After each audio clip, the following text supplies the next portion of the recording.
الحمدللہ وکفا والصلاة والسلام علی سید الانبیاء مرد الجود والعطا وعلی آلہ وصحبہ وبارک وسلم دائما ابدا اما بعد اعوذ باللہ من الشیطان الرجیم بسم اللہ الرحمن الرحیم ان اللہ وملائکتہ یصلون علی النبی یا ایہا الذین آمنوا صلوا علیہ وسلموا تسلیما اللہم صلی وسلم وبارک علی سیدنا و مولانا و نبینا محمد النبی الامی الکریم وعلی آلہ و اصحابہ اجمعین الصلاة والسلام علیکہ یا سیدی یا رسول اللہ وعلی آلک و اصحابک یا سیدی یا حبیب اللہ الصلاة والسلام علیکہ یا سیدی یا رحمتا للعالمین وعلی آلک و اصحابک یا سیدی یا سیدی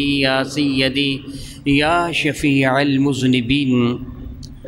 نہایتی معزز محترم احباب کرام قدر، نہایتی عزت و عظمت والا، رحمتوں برکتوں اور عظمتوں والا ماہ مقدس رمضان مبارک آپ سب کو مبارک ہو۔ بحمد اللہ تعالیٰ ثم الحمدللہ تعالیٰ رب ذوالجلال نے بہت بڑا احسان اور کرم فرمایا کہ ہم ناچیز و حقیر بندوں کی اس زندگی میں ایک مرتبہ پھر ہمیں ماہ مقدس عطا فرما دیا۔ بہت بڑا احسان اور کرم ہے۔ ہمارے کتنے وہ دوست احباب ہیں جو پچھلے سال رمضان مبارک میں موجود تھے اور اس سال وہ موجود نہیں ہیں۔ رمضان مبارک کس قدر عظیم ہے، کس قدر عظیم ہے، اس کا اندازہ آپ کو اس مثال سے ہو جائے گا کہ اگر آپ نے کسی بڑے شخص کے ہاں جانا ہو، اس کو ملنا ہو، بطور مثال آپ نے کسی چودھری کے ہاں جانا ہو، کسی M P A M N A کو ملنا ہو اور آپ اس سے ٹیلی فون پر ٹائم طے کر لیں کہ فلاں دن کو اتنے بجے میں آپ کے پاس آؤں گا، ٹائم بھی وہ دیتا ہے، آپ اپنی مرضی نہیں کر سکتے۔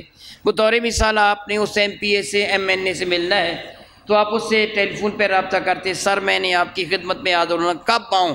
وہ کہتا فلاں دن، مثلا جمعہ کے دن 10 بجے میرے پاس پہنچ جانا، میں جمعہ کے دن گھر تجھے مل لوں گا۔ آپ نے انتظار کیا، کئی دن انتظار کرنے کے بعد جمعہ کے دن وہاں گئے، پتہ چلا کہ جی ایم پی اے صاحب گھر ہیں ہی نہیں، ایم این اے صاحب گھر ہیں ہی نہیں ہیں، اور آپ کو ویسے ہی واپس آنا پڑا۔ آپ نے رابطہ کیا، سر میں کل آیا تھا یا میں آج آیا ہوں، آپ کے دروازے پر کھڑا ہوں، آپ کہاں ہیں؟ اس سے کہا جی میں تو یہاں نہیں ہوں، مجھے ضروری کام تھا میں چلا گیا۔ ضروری کام ہو نہ ہو، ضروری کام ہو نہ ہو کہ مجھے کوئی کام تھا میں چلا گیا ہوں، تو آپ کہیں جی تو آپ نے میرے ساتھ وعدہ کیا تھا، کیوں گئے؟ تو وہ غصے میں آ جائے، کہے گا میں تیرا نوکر ہوں، تیرا انتظار کرتا، پھر آ جانا، وہ آپ کو ڈانٹ دے گا۔ لیکن اگر M P A M N A آپ کو فون کرے، M P A M N A آپ کو فون کرے کہ میں جمعے کے دن تمہارے ہاں آؤں گا، آپ سے نہ پوچھے کہ آپ فارغ ہیں کہ نہیں، وہ حکم دے کہ میں آؤں گا، تو میں یقین سے کہتا ہوں آپ سارے اپنے معاملات چھوڑ کر اس کا انتظار کریں گے۔ ایسے ہوگا کہ نہیں ہوگا؟ ہوگا نا؟ اگر آپ نے کہیں جانا بھی اور رشتہ داروں کے ہاں تو پیغام دے دیں گے جی میں نہیں آ سکتا، جی ایم پی اے صاحب نے آنا ہے، ایم این اے صاحب نے آنا ہے، آپ اپنے گھر کو مینٹین کریں گے، سجائیں گے وغیرہ وغیرہ۔ اگر آپ کو یہ اطلاع ملے کہ آپ کے ہاں صدر آ رہا ہے پاکستان کا، پھر استقبال کس انداز سے ہوگا؟ یہ ہوگا نا؟ میں سمجھانا یہ چاہتا ہوں کہ آپ کا استقبال ایم پی اے نے کیوں نہیں کیا تھا، ایم این اے آپ کا استقبال کیوں نہیں کیا؟ کیونکہ آپ عام تھے، اس کی نظر میں کوئی اہمیت آپ کی نہیں تھی، اس لیے اس نے آپ کی پرواہ نہیں کی۔ آپ نے اس کا استقبال کیوں کیا اچھے طریقے سے؟ کہ آپ کی نظر میں وہ آپ سے اعلیٰ تھا، اس لیے آپ نے اس کے استقبال کیا۔ یعنی جو جتنا زیادہ اعلیٰ ہوتا ہے استقبال بھی اسی انداز سے کیا جاتا ہے۔ میرے نبی فرماتے ہیں رمضان مبارک کے استقبال میں اللہ تعالیٰ پورا سال جنت کو سجاتا ہے۔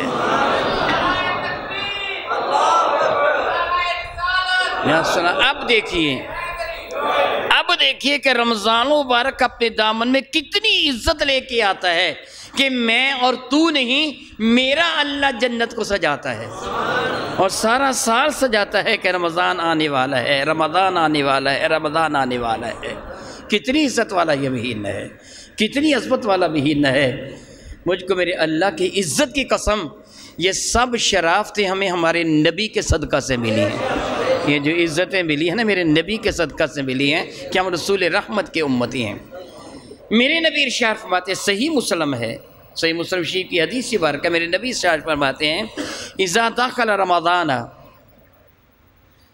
فتحت ابواب السماء، جب ماہ رمضان تشریف لاتا ہے، یوں کہیے کہ جب رمضان کا چاند طلوع ہو جاتا ہے، جس بھی علاقہ میں، مختلف علاقوں میں ہے نا، آج کہیں روزہ ہے، کہیں کل ہوگا وغیرہ وغیرہ، جس علاقہ میں اذا دخل رمضان، جہاں کہیں رمضان داخل ہو جاتا آ جاتا ہے، فتحت ابواب السماء، اس علاقے کے لیے اللہ آسمان کے دروازوں کو کھول دیتا ہے۔ وفی روایات فتحت ابواب الجنہ، ان لوگوں کے لیے اللہ جنت کے دروازوں کو کھول دیتا ہے۔ وفی روایات فتحت ابواب الرحمہ، رب کائنات اپنی رحمتوں کے دروازوں کو کھول دیتا ہے۔ اللہ اکبر، اللہ اکبر۔ یوں کہیے رمضان مبارک کی آمد کے ساتھ ہی اللہ تعالیٰ کی رحمتیں اپنے عروج پہ آ جاتی ہیں، گناہ گاروں کے لیے آسمان کے دروازے کھول دیے جاتے ہیں، رب کی رحمت کے دروازے کھول دیے جاتے ہیں، جنت کے دروازے کھول دیے جاتے ہیں، شیاطین کو جگڑ دیا جاتا ہے اور جہنم کے دروازوں کو بند کر دیا جاتا ہے۔ اور اس کا ثواب کتنا زیادہ ہے، عظمت کیوں اتنی عطا فرمائی گئی، ثواب کتنا زیادہ ہے۔ میرے نبی ارشاد فرماتے ہیں، من صام رمضان ایماناً و احتساباً، جس کسی نے روزہ رکھا رمضان کا، مگر شرط کیا ہے، ایماناً، وہ صاحب ایمان ہو، اللہ تعالیٰ پر یقین کامل رکھتا ہو، نبی پر یقین کامل رکھتا ہو، قیامت پر یقین کامل رکھتا ہو، احتساباً، اپنا محاسبہ کرتا ہوا، میں گناہ گار ہوں، یہ یقین کرتا ہوا کہ میرا اللہ مجھ کو معاف فرما دے گا۔ میرے نبی کے تصدق، میرے نبی نے فرمایا، من صام رمضان ایماناً و احتساباً، جس سے رمضان کا روزہ رکھا ایمان، یقین اور عقیدے کی پختگی کے ساتھ، غفر لہ ما تقدم من ذنبہ، اس کے سابقہ سارے گناہ معاف فرما دیے جاتے ہیں۔ اللہ اکبر، اللہ اکبر، اللہ اکبر۔ اندازہ کیجئے یہ ماہ مقدس اپنے دامن میں میرے اللہ کی کتنی رحمتیں لے کے آتا ہے۔ جی چاہتا تھا کہ میں اسی موضوع پہ کچھ گفتگو کروں، مگر آج رمضان مبارک کی 3 تاریخ ہے۔ رمضان مبارک کی 3 تاریخ سیدہ زاہدہ طیبہ طاہرہ حضرت سیدہ فاطمہ الزہرا سلام اللہ تعالی علیہا کا یوم وصال ہے۔ میں اس موضوع پہ تھوڑی گفتگو کر کے اپنی آخرت کو بنانا چاہتا ہوں۔ بحمداللہ تعالیٰ پہلی گفتگو بھی آخرت بناتی ہے۔ میں نے اس لیے کہا کہ میرے نبی فرماتے ہیں صلی اللہ تعالیٰ علی حبیبہ دائماً ابدا، جس بندے کی یہ تمنا ہے کہ قیامت کے دن میں اس کی شفاعت کروا کے جنت میں لے جاؤں، میری اہل بیت اطہار سے محبت کرے، میں اللہ کا نبی وعدہ کرتا ہوں اس کی شفاعت کروا کے جنت میں لے جاؤں گا، میں اس کی شفاعت کروا کے جنت میں لے جاؤں گا۔ علامہ اسحاق اسفرائینی رحمۃ اللہ تعالی علیہ نے اپنی کتاب نور العین فی مشہد الحسین میں ایک واقعہ لکھا ہے۔ ایک دن کا ذکر ہے، میرے نبی تشریف لے جا رہے تھے صلی اللہ تعالی علیہ حبیبہ دائماً ابدا، بچے چھوٹے چھوٹے کھیل رہے تھے، وہ بھاگتے ہوئے بارگاہ بے کس پناہ میں حاضر ہوئے، میرے نبی کے پاس آئے۔ میرے کریم آقا رسول عربی کی آیت کریمہ تھی کہ بچوں کے ساتھ کمال درجے شفقت فرماتے تھے، بعض کے رخساروں کو جو کر کے تھپ تھپاتے دونوں ہاتھوں کے ساتھ، اور بعض کے سر پر دست شفقت رکھ دیتے، بچوں سے محبت فرماتے تھے۔ معمول کے مطابق بچے آئے، میرے کریم نے سب سے پیار فرمایا، ان کی گالوں کو تھپ تھپایا، محبت فرمائی، مسکرا کے ان سے ملے، مگر ایک بچے کو اپنی گود میں اٹھا لیا۔ یہ بچے مٹی میں کھیل رہے تھے نا، ایک بچہ جو مٹی میں لتھڑا ہوا تھا اپنی گود میں اٹھا لیا، اس کی پیشانی کو چوم کر اسے اپنے سینے کے ساتھ لگا کے بھینچا، پیار فرمایا، پھر زمین پر اتار دیا۔ صحابہ کرام نے کہا یا رسول اللہ، آپ نے پیار تو سب کے ساتھ فرمایا ہے، شفقت تو سب بچوں کے ساتھ فرمائی ہے، مگر اس بچے پر خصوصی عنایت کہ باقیوں کے سر پر دست شفقت رکھا یا رخساروں کو تھپ تھپا کے پیار فرمایا، مگر اس بچے کے ساتھ خصوصی شفقت فرمائی، اس کو اپنی آغوش محبت میں لے لیا، سینے کے ساتھ لگا لیا۔ تو میرے کریم نے جواب دیا، چند دن پہلے کی بات ہے کہ میں نے دیکھا تھا میرے حسین بچوں میں کھیل رہا تھا، یہ بھی کھیل رہا تھا، اس نے حسین کے قدموں کی مٹی کو اٹھا کے چوما تھا۔ گویا میرے بیٹے سے اس نے اظہار عقیدت و محبت کیا تھا۔ سنو، میں اللہ کا نبی وعدہ کرتا ہوں قیامت کے دن میں اس کو بھی، اس کے ماں باپ کو بھی قیامت کی صفوں سے تلاش کر کے اپنے ساتھ جنت میں لے کے جاؤں گا۔ میرے نبی کتنا پیار فرماتے ہیں ان لوگوں کے ساتھ جو میرے نبی کے اہل بیت سے پیار کرتے ہیں، جو میرے نبی کی اولاد سے محبت کرتے ہیں۔ جناب سیدہ زاہدہ طیبہ طاہرہ فاطمہ الزہرا سلام اللہ تعالی علیہا اپنی ہمشیرانی گرامی قدر میں سب سے چھوٹی اور سب سے لاڈلی شہزادی تھی۔ رب کائنات نے میرے کریم آقا کو 4 بیٹیاں عطا فرمائیں، سیدہ زینب، سیدہ رقیہ، سیدہ ام کلثوم اور سیدہ فاطمہ الزہرا رضی اللہ تعالی عنہن۔ ان شہزادیوں میں سیدہ فاطمہ الزہرا کو میرے نبی کے ساتھ کمال درجے کی محبت اور پیار تھا۔ میرے نبی خصوصی ان کے ساتھ شفقت فرمایا کرتے تھے۔ حضور ایک رسول مشتبہ رحمت عالم صلی اللہ علیہ وسلم کے ہاں جب جناب سیدہ فاطمہ الزہرا سلام اللہ تعالی علیہا حاضر ہوتی، میرے نبی محبت میں کھڑے ہو کر ان کا استقبال فرماتے، ان کی پر نور پیشانی کو چوم لیتے اور جناب سیدہ فاطمہ الزہرا میرے کریم آقا کے دست مقدس کا بوسہ لے لیتی، پھر میرے نبی ان کو اپنے قریب لا کے بٹھا لیتے۔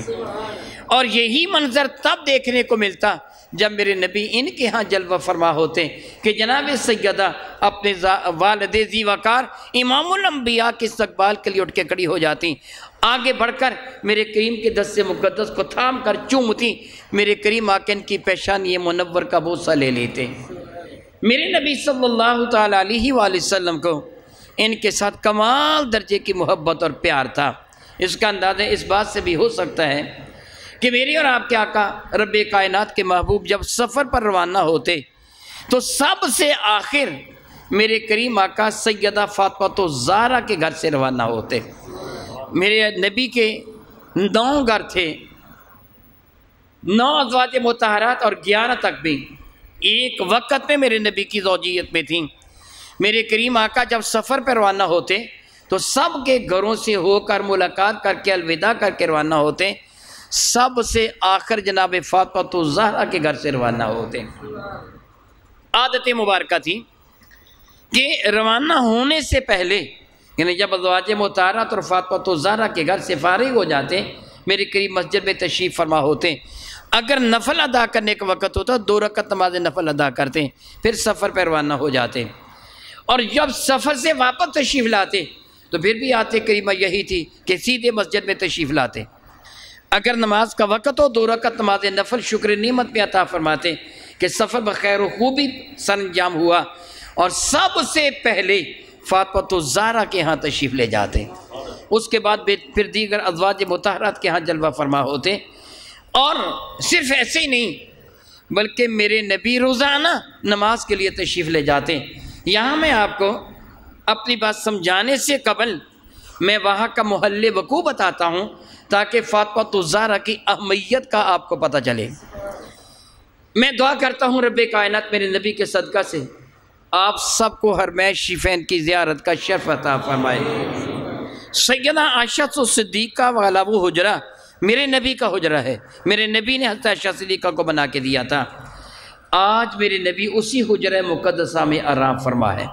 حضور کا روضہ انور وہی حجرہ مبارکہ ہے جو سیدہ عائشہ صدیقہ کا حجرہ تھا۔ اس کے ساتھ بالکل متصل اگر آپ حضور کی پائنتی کی جانب قدمین شریفین کی جانب آتے ہیں تو دائیں جانب، اگر ریاض الجنہ کی جانب آتے ہیں تو بائیں جانب جو ساتھ والی عمارت ہے، ساری عمارت کو مقصورہ کہتے ہیں، وہ ساتھ والی عمارت حضرت سیدہ فاطمہ الزہرا کا حجرہ ہے۔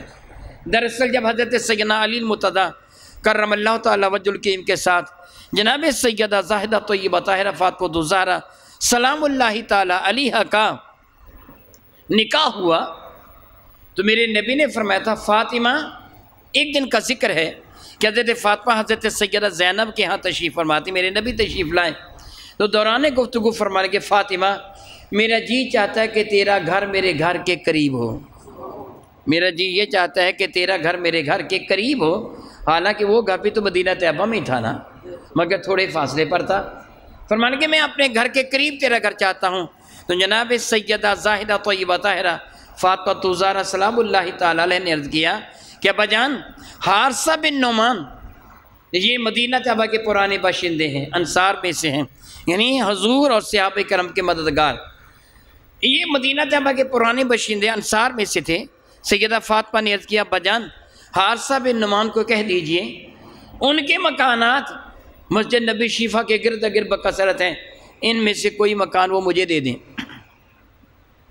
میرے کریم فرمانے کہ فاطمہ اس سے پہلے ہی بہت قربانیاں دی، پہلے ہی اس نے بڑی قربانیاں دی ہیں، اب اس سے گھر مانگتے ہوئے مجھے حیا محسوس ہوتا ہے۔ یہ بات شدہ حضرت حارثہ بن نعمان تک پہنچی، وہ میرے نبی کے دربار انور میں حاضر ہوئے اور آ کے عرض کیا یا رسول اللہ علیہ السلام، مجھے قسم و سے رب کائنات کی کہ جس سے آپ کو سچا نبی بنا کے بھیجا یا جس کے قبضہ قدرت میں میری جان ہے، وہ مکان میرا، وہ مکان جو آپ کے قبضہ میں ہو، مجھے اس مکان سے زیادہ پیارا ہے جو میرے قبضہ میں ہے۔ یا رسول اللہ، میرا تو سب کچھ آپ کا ہے، اگر آپ کوئی قبول فرمائیں تو میرے لیے سعادت دارین ہے۔ ارشاد فرمائیے کون کون سا مکان چاہیے؟ میرے نبی نے وہ مکان پسند فرمایا جو عائشہ صدیقہ کے حجرہ سے ملا ہوا مکان تھا۔ چنانچہ جناب سیدہ زاہدہ طیبہ طاہرہ فاطمہ الزہرا سلام اللہ تعالی علیہا اس مکان میں منتقل ہو گئیں۔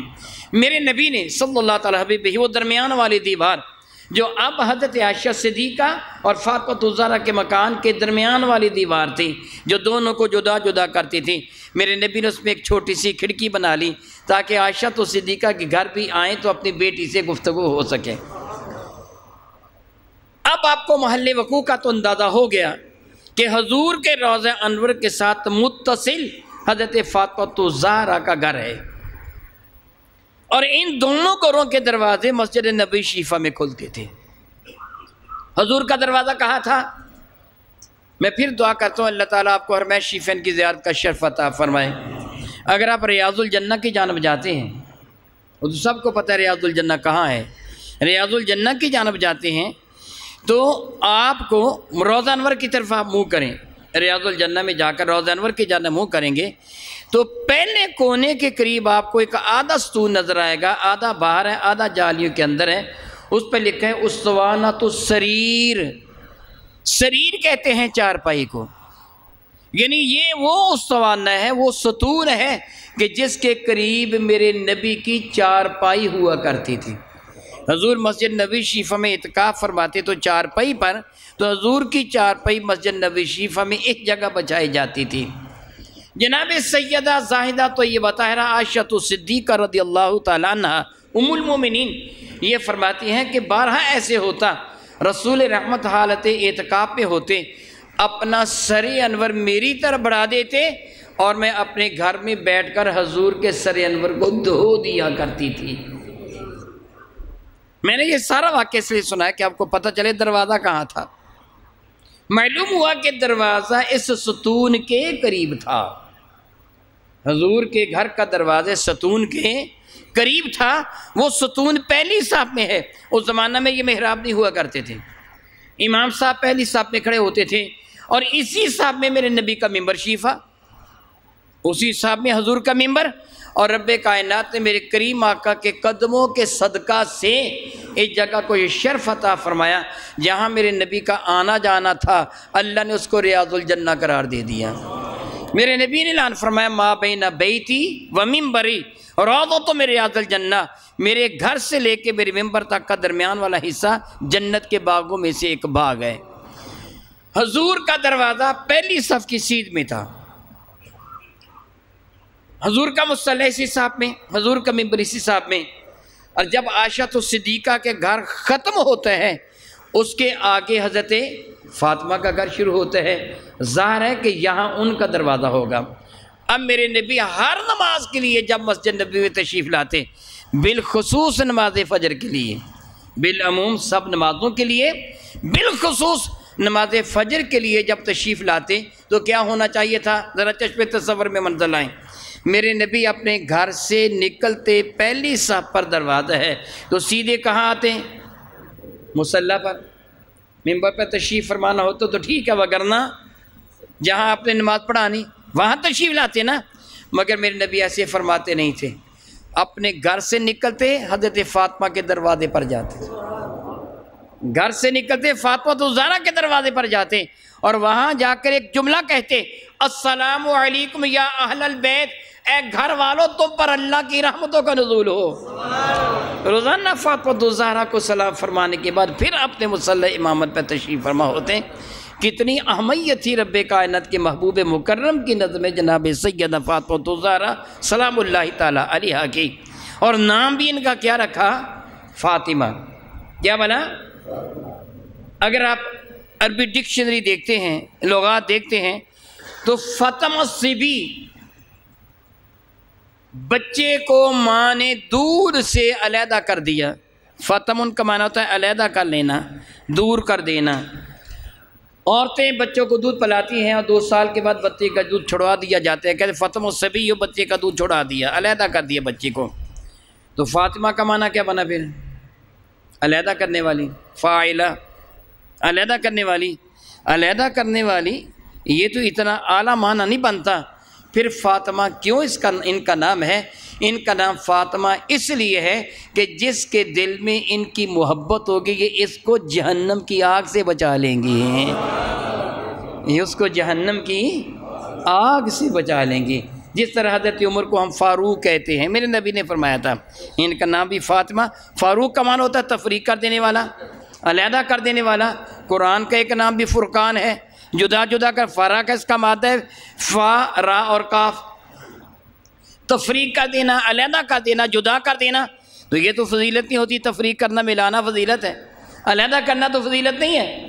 مگر ان کو فاروق کیوں کہتے ہیں کہ میرے نبی نے فرمایا تھا انت فارق الحق والباطل، عمر تو حق اور باطل کو جدا جدا کر دینے والا ہے، اس ان کو فاروق کہتے ہیں۔ غور کیجئے، میرے نبی فرماتے ہیں کہ جس کے سینے میں قرآن ہے اللہ اس سینے کو جہنم کی آگ میں جلنے سے محفوظ فرما لے گا۔ اب سمجھیے، جس کے دل میں میرے نبی کی، اہل بیت کی محبت ہے، فاطمہ الزہرا کی محبت ہے، اللہ تعالیٰ اس دل کو بھی جہنم کی آگ میں جلنے سے بچا لے گا۔ اور ان کو بطول بھی کہا جاتا ہے۔ بطول کا معنی ہوتا ہے بالکل الگ تھلگ۔ ان کو بطول کیوں کہا گیا؟ صاحب محاول دنیا نقل کرتے ہیں اور صاحب اخبار الدول بھی یہ نقل کرتے ہیں کہ عصر اور مغرب کے درمیان حسنین کریمان کی ولادت باسعادت ہے۔ اور بارگاہ ساتھ ماں میں خاتون نے آ کر کہا یا رسول اللہ میں عجب، یا رسول اللہ عجب مخبصہ میں ہوں، الجھن میں ہوں۔ میرے نبی نے فرمایا کیا بات ہے؟ عرض کیا کہ عصر کے بعد شہزادہ صاحب کی ولادت ہوئی ہے، میں نے نماز مغرب پڑھتے ہوئے فاطمہ الزہرا کو دیکھا ہے۔ عصر کی نماز پڑھنے کے بعد ولادت ہوئی اور نماز مغرب پھر انہوں نے پڑھی۔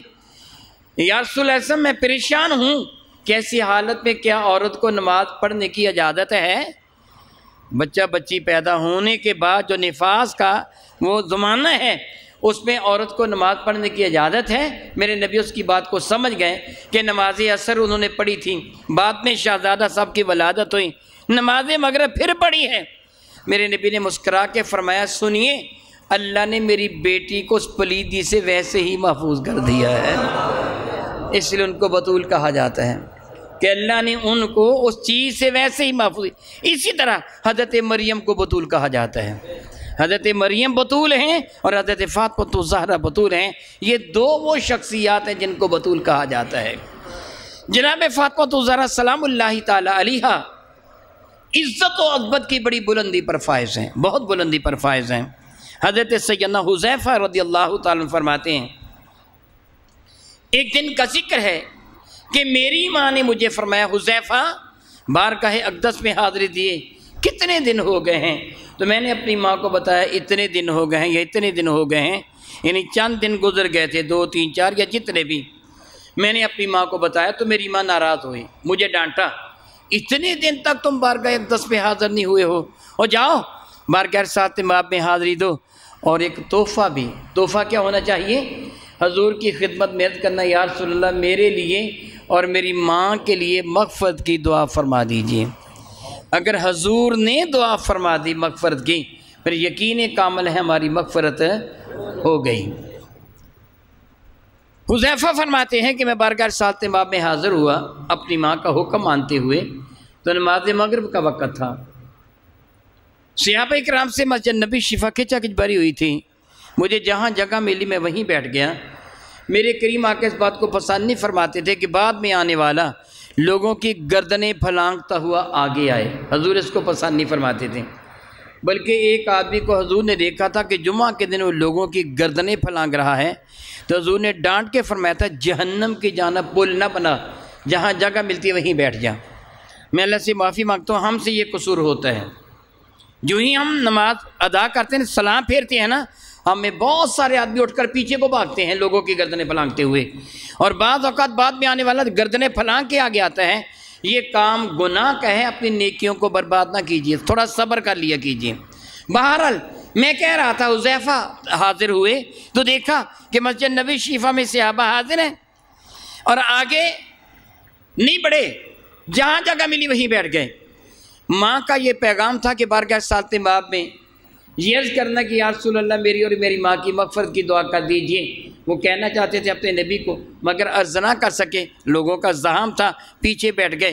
فرماتے میں انتظار کرتا رہا یہاں تک کہ نماز عشاء کا وقت ہو گیا۔ میرے کریم تشریف فرما رہے ہیں، صحابہ بھی بیٹھے رہے، ارشادات عالیہ سے مستفید ہوتے رہے۔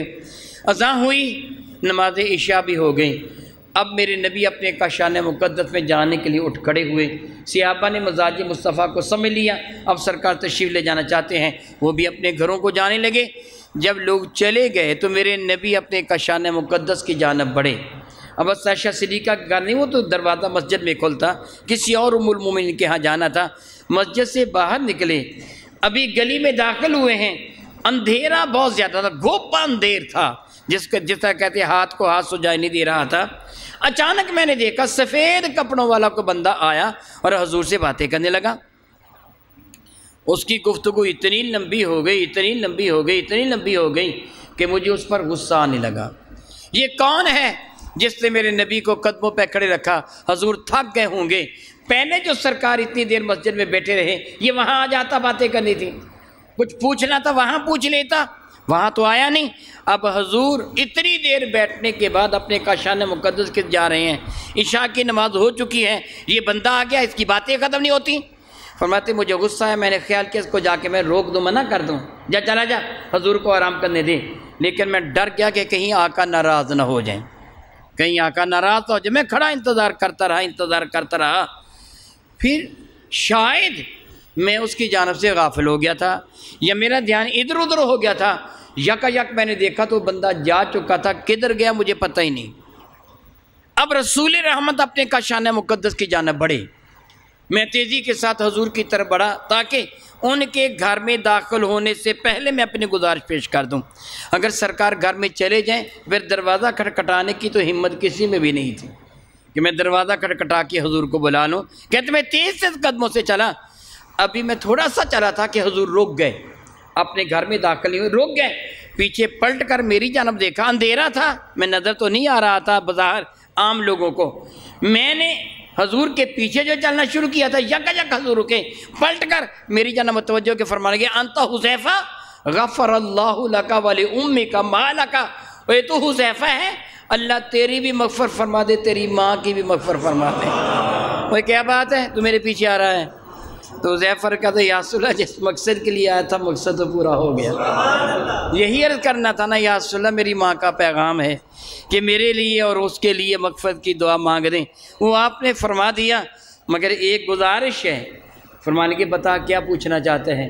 عرض کیا یا رسول اللہ وہ بندہ کون تھا جو ابھی آپ کے پاس کھڑا تھا، بڑی دیر اس نے آپ کو روکے رکھا، مجھے تو بڑا غصہ آ گیا تھا، میں آگے بڑھ کر اسے روکنا چاہتا تھا مگر آپ کی وجہ سے میں چپ رہا کہیں ڈانٹ نہ پڑ جائے۔ میرے قریب نے مسکرا کے پوچھا حذیفہ تو نے اسے دیکھا تھا؟ میں نے کہا جی یا رسول اللہ دیکھا تھا، میں تو سلام کہتا تو تیرے سلام کا جواب بھی دیتا۔ میں نے کہا یا رسول اللہ مگر وہ تھا کون؟ تو میرے نبی نے فرمایا وہ اللہ کا ایک عزت والا فرشتہ تھا، میری زیارت کو آیا تھا، آج سے پہلے وہ روئے زمین پر نہیں آیا، یعنی جب سے زمین و آسمان بنے ہیں وہ فرشتہ زمین پر نہیں آیا، آج اس نے بارگاہ رب العزت میں میری زیارت کرنے کی خواہش کا اظہار کیا تھا۔ اللہ تعالیٰ نے اسے اجازت بھی دے دی اور کہا جاتا ہوا ایک تحفہ بھی لے جا۔ وہ تحفہ کیا ہے؟ اس فرشتے نے مجھے بتایا تھا کہ اللہ تعالیٰ فرماتا ہے اے محمد کریم صلی اللہ تعالی وسلم، آپ کی بیٹی فاطمہ جنت کی عورتوں کی سردار ہے، آپ کے بیٹے حسنین کریمین جنت کے جوانوں کے سردار ہیں۔ وہ فرشتہ مجھے یہ بتانے کے لیے تھا، یہ باتیں ہو رہی تھیں۔ سبحان اللہ تعالی و بحمدہ، سبحان اللہ تعالی و بحمدہ، کتنا عظیم درجہ ہے جناب سیدہ زاہدہ طیبہ طاہرہ فاطمہ زہرا سلام اللہ تعالی علیہا کا۔ جناب سیدہ زاہدہ طیبہ طاہرہ فاطمہ زہرا سلام اللہ تعالی علیہا مشہور روایات کے مطابق میرے نبی علیہ السلام کے اعلان نبوت فرمانے سے 5 سال پہلے آپ کی ولادت باسعادت ہوئی، یعنی جب میرے نبی کی بظاہر عمر مبارکہ 35 برس کی تھی اور حرم کعبہ کو اثر نو تعمیر کیا جا رہا تھا، اس دوران سیدہ زاہدہ طیبہ طاہرہ فاطمہ زہرا کی ولادت باسعادت ہوئی۔ اور جب میرے نبی پہلی وحی لے کر یعنی غار حرا سے اپنے کاشان مقدس میں حاضر ہو تشریف لائے ہیں، تو میرے نبی علیہ السلام کی زوجہ محترمہ حضرت سیدہ خدیجہ الکبریٰ حضرت سیدنا علی مرتضیٰ میرے نبی کے گھر میں رہتے تھے۔ میرے نبی کی چاروں شہزادیاں، میرے نبی کے غلام حضرت زید بن حارثہ، یہ سارے کے سارے اسی دن میرے نبی کا کلمہ طیبہ پڑھ چکے تھے، یعنی جو ہی پہلی وحی نازل ہوئی میرے نبی اپنے کاشان مقدس میں آئے ہیں تو ان سب نے اسی وقت کلمہ طیبہ پڑھ لیا تھا، یعنی جب میرے نبی نے فرمایا کہ میں اللہ کا نبی ہوں سب نے تسلیم کر لیا تھا۔ میرے کریم آقا رسول عربی شفیع معظم رحمۃ اللہ کی رحمت مبارکہ ربیع الاول سن 11 ہجری میں ہوئی ہے، جب حضرت فاطمہ زہرا سلام اللہ تعالی علیہا ربیع الاول کے بعد ربیع الثانی، جمادی الاولیٰ، جمادی الثانی، رجب، شعبان، یہ ماہ مقدس گزار کر جب رمضان مبارک کا مہینہ آیا تو 3 رمضان مبارک کو سیدہ زاہدہ طیبہ طاہرہ فاطمہ زہرا رضی اللہ تعالی عنہا داغ مفارقہ دے گئیں اور یوں سادہ سے لفظوں میں کہیے کہ اپنے ابا جان کی خدمت میں حاضر ہو گئیں۔ اِنَّ لِلَّهِ وَإِنَّ إِلَيْهِ راجعون۔